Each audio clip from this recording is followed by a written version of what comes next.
Morning, good to see you. You're very welcome. Friday morning, thought for today. Hopefully, as you look forward to the weekend, you're hoping to get some time with family and some time to relax. Some time hopefully on Sunday to come to church. It was great last Sunday to see even more people coming back to church from being away for a while. We do want to encourage you to think about coming back to church, and we're worried in a sense, I suppose, that too many people would get too comfy with sitting on the sofa and watching online church on a Sunday morning.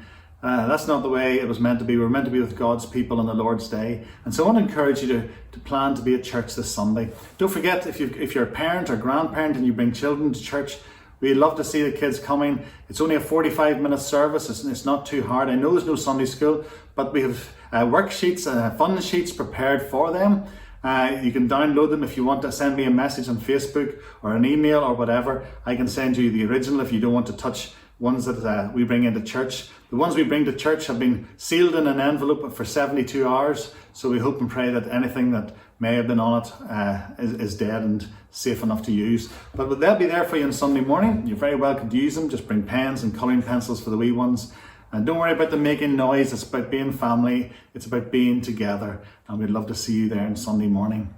We're just going to finish off this week's thought for today. And one of the things I love about thought for the day is the fact that I get to go look at the passage we looked at on Sunday and take bits and pieces out of it that I didn't have time to talk about on Sunday. I take the opportunity of looking at little bits and pieces in between the main themes, in between the overall picture that we looked at on a Sunday morning. And this morning I want to do that just simply as we close this passage off.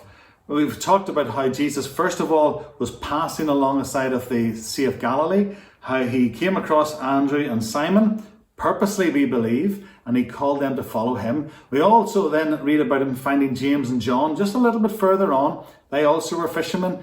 We must assume that they probably knew the other two, that the four of them had maybe helped each other at some point in the past. They'd worked together, because now Jesus is bringing all four of them, two sets of brothers, into this one team that he was crafting, this one group of disciples that he wanted to teach. But there's this idea that when you come to the end of this short section, you almost miss something quite important.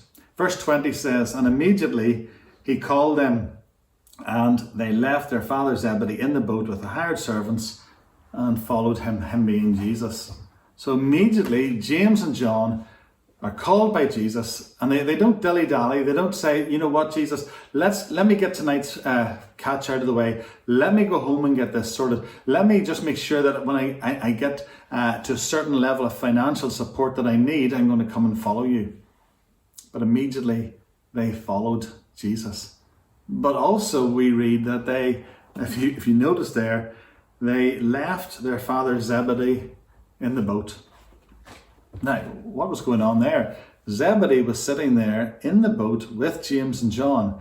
Jesus comes along and he most likely points to James and John and says, "Okay, you two, come and follow me."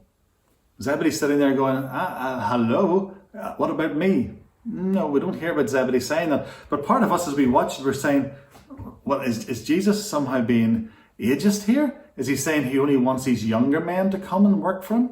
Why did he not take Zebedee to come as well? That was a bit rude. Poor Zebedee sitting there, his two sons are running the business. He's trained them, he's brought them up, he's showing them literally the ropes. He's showing them how to be fishermen. And the business is perhaps going quite well. And all of a sudden, this person comes and says, "Okay, you two, come and follow me." They get up and leave Zebedee sitting in the boat. How would Zebedee have felt? Now, we don't know, and it's dangerous to maybe push too hard into this because we're supposing this and supposing that. But, there's this idea that Zebedee had to surrender his sons to the Lord Jesus. Zebedee had them with him for quite a while. We don't know how old the disciples were. They were maybe in their 20s. Jesus calls both of them, along with Andrew and Simon, to come and follow him. And they get up and they leave the business that was there for them to take on from their father Zebedee. But Zebedee had them for those 20-something years. He had most likely taught them. We assume that there was some sort of faith there, because you would have had to start from a faith basis. And so it would have been Zebedee's job to bring up his sons in the love and admonition of the Lord. This idea that he would have also taught them as he fished with them, as he worked with them in the nets. He would have spoken to them about God and about God's plan and about the Messiah who was to come. This idea that Zebedee had done all the preparation work. And at this point, Zebedee then had to say to his boys, off you go. If the Lord calls you, you've got to respond. Zebedee didn't put up a fight. Zebedee didn't say, no, you can't go. I need you to stay here with me.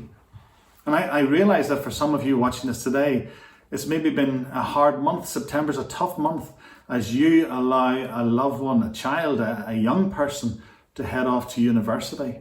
And that's tough because you then have to trust that all that you have done in preparation in that young person's life will be strong enough for them to be able to cope at university. We had to say goodbye to our son Connor this week, as he headed off to university. And it's tough when you know that they're going off to a world that is hostile in many ways to the gospel. And you want to maybe say, no, look, just stay at home for a while longer. Stay with your family. You're safe here. You've got everything you want. We'll look after you.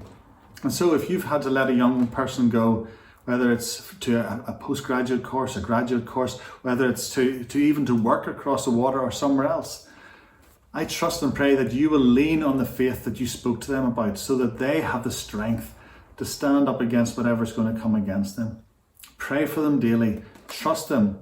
As the Lord called these men away from their father, so trust that the Lord is calling that young person away from you and from your family circle. But know that they are with the Lord, that He's got a plan and a purpose for them, and trust them to Him. And hopefully you'll have comfort in doing that. Anyway, have a good Friday. Have a great weekend. Sorry for going on a bit this morning. Hopefully, God willing, we'll see you on Sunday.